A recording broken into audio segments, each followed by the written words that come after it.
Hello, this is Lena's Literature Library, reading between the lines where stories come alive.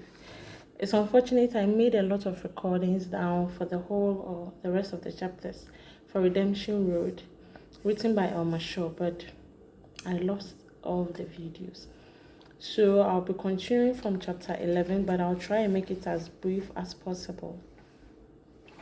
So from chapter 11, I'll summarize chapter 11, 12, and 13 into one. Yes. So far, so good. So let's have a recap of what happened in chapter 10. We find out that Benju finally meets Commander Cobra. He walks up to her and then they exchange words. So Commander Cobra tries to forget everything that happened during the war, and he has some way or the other, or trying to be so strong as usual, to shift everything aside and focus on his future or what is ahead of him.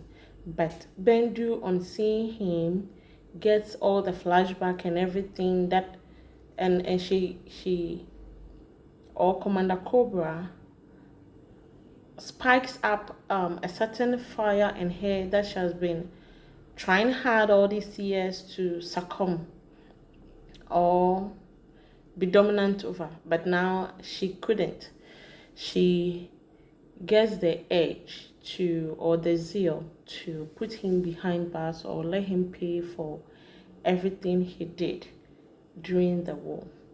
So in chapter 11, we find out that Bendu, on realizing where Mrs. Vanny stays, because Mrs. Vanny himself gave her the address to his hotel, Elma, yes, I'm sure, on Carey Street.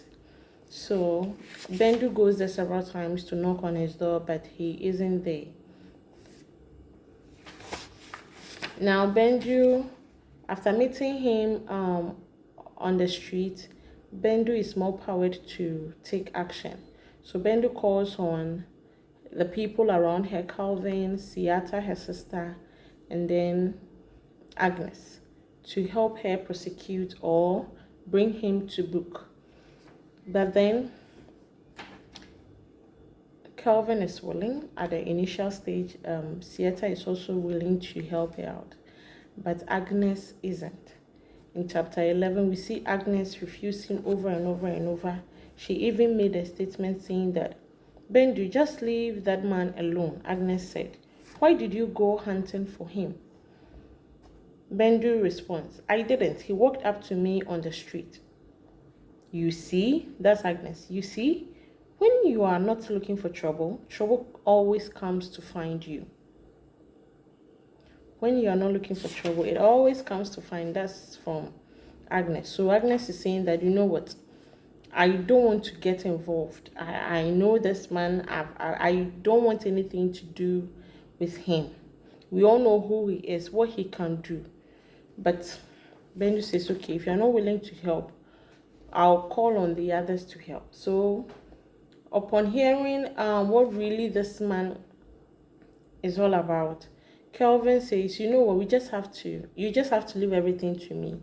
I'll call the shot and have him killed once and for all.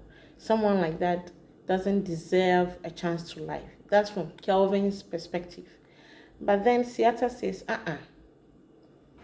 you all are acting funny. Why not report him to the DA? Let me read that for you. Kelvin laughed. The DA? Siata. There's no district attorney here. We all know Siata has been away for a while, so she has lived most of her lives in the United States. So she really has no idea what is happening in Africa or Liberia per se as at that time. Now, how can that be? Who prosecutes crime? She asked. She's so confused. If not DA, if you don't have a district attorney here, then who prosecutes crimes? So he responds and says, Bendu responds saying the Liberian justice system is not exactly up to speed. Those are one of the effects of war. So in case you are to write on the effects of war, there is an example there in the book chapter 11. It says, the Liberian's justice system is not exactly up to speed. Bendu informed her sister. We'll have to go directly to the police station and see if we can have Commander Cobra arrested and sent to jail.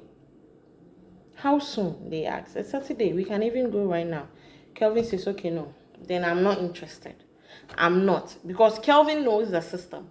He also experienced the war. He was young then, but then he saw everything. And he was around 11 to 12 years when it all happened.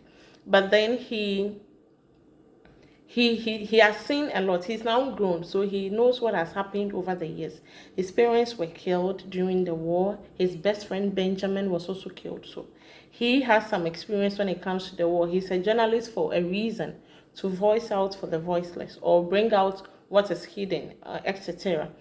So then he says then he's not into it. If we can't just take him out once and for all, then he's not into it. Siata says, okay, then this brouhaha and long thing you are saying, this story is just too much for me to comprehend. I just think, I can't even go to the police station right now. I'm not even interested. Now, Bendu is left all alone and she's disappointed. And she said, okay, if you are not willing to help, I'm going to go.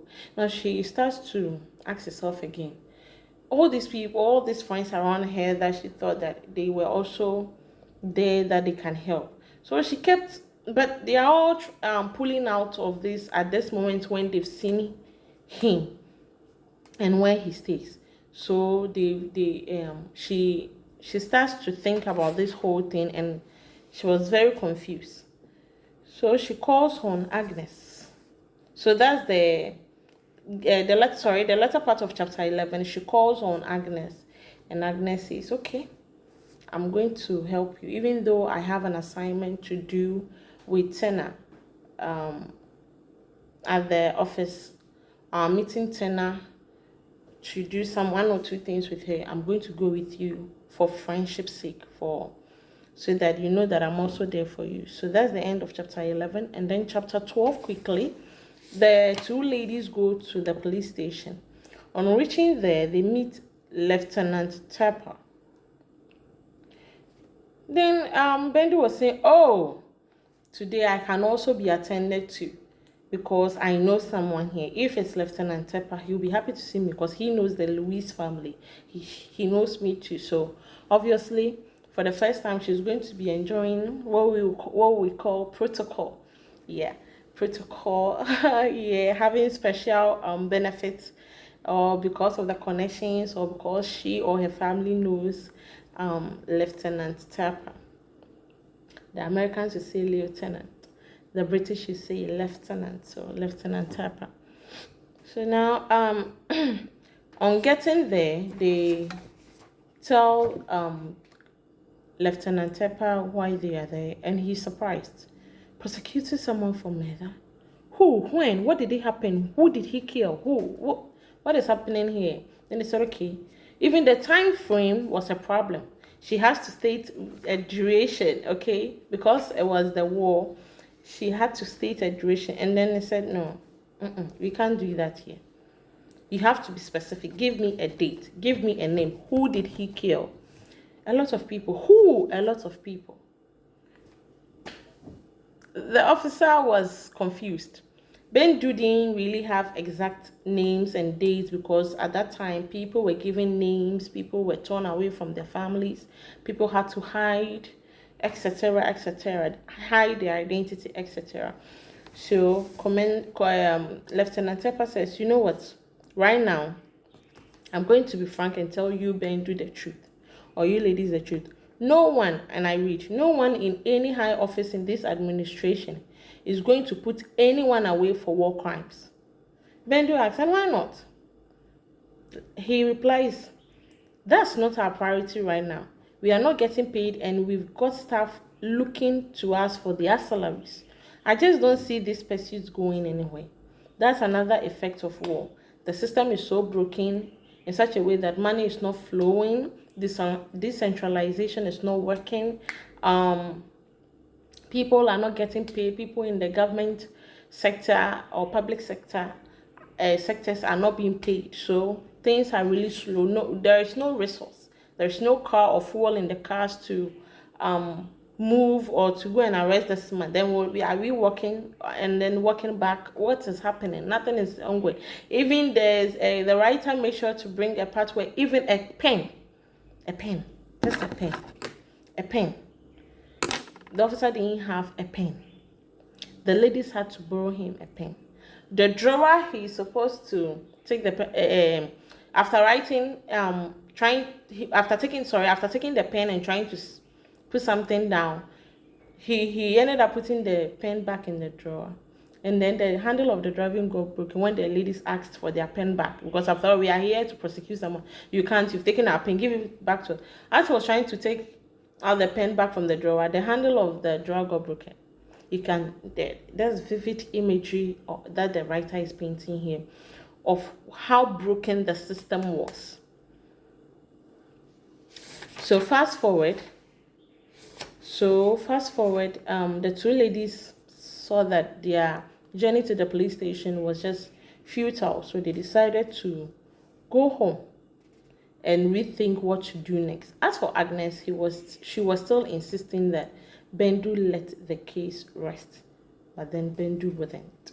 Her stubbornness from the beginning of the book, when she said she insisted on leaving cousin Rebecca's house with Grandma May, and having encountered all this, her stubbornness brought her this far, and now her stubbornness is telling her that she still has to pursue this case, which she's doing. Okay, so I'll meet you in chapter 13, and I'll try and be snappy about it. I'm just trying my best to make everyone understand, but that's my perspective. You can only get to understand, feel, and be part of the story if you read the text word by word. Thank you.